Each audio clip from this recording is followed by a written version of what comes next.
welcome to Wise Wonders Museum in Billings, Montana. My name is Pete, and today we're going to make slime.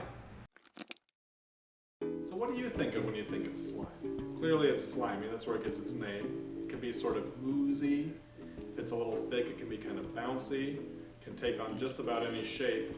It's fun to play with, but most of all, it's a cool science experiment, and that's what I'm going to show you today. To make slime, you need water, glue, borax, food coloring, measuring spoons, cups, and popsicle sticks. We're going to start with a tablespoon of water, and we're going to add a 1/4 teaspoon of borax. We'll stir this thoroughly until the borax is completely dissolved.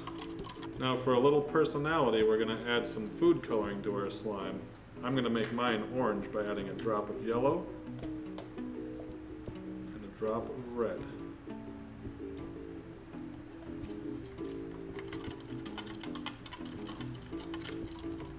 Next, we will add 1 tablespoon of glue to 1 tablespoon of water and stir it until combined.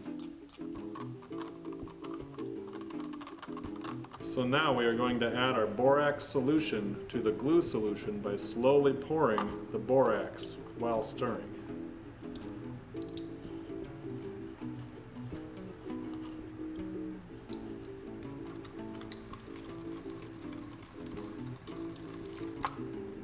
Once we stir it thoroughly, we'll take the slime off of our popsicle stick, squeeze the excess water from the slime, and work it around in our hands until it becomes a uniform consistency. And voila, we have slime. The real question is, how does slime work? The glue has long chains in it called polymers. When you add the borax to the glue, it sticks a lot of those chains together and makes it even more thick than it was before. That's what makes it a little bit like a liquid. You can ball it up, bounce it like a solid. Well, thank you for tuning in today. Hope you enjoyed making slime with us. I know that I did. And if you're ever in Billings, please come and visit us at Wise Wonders.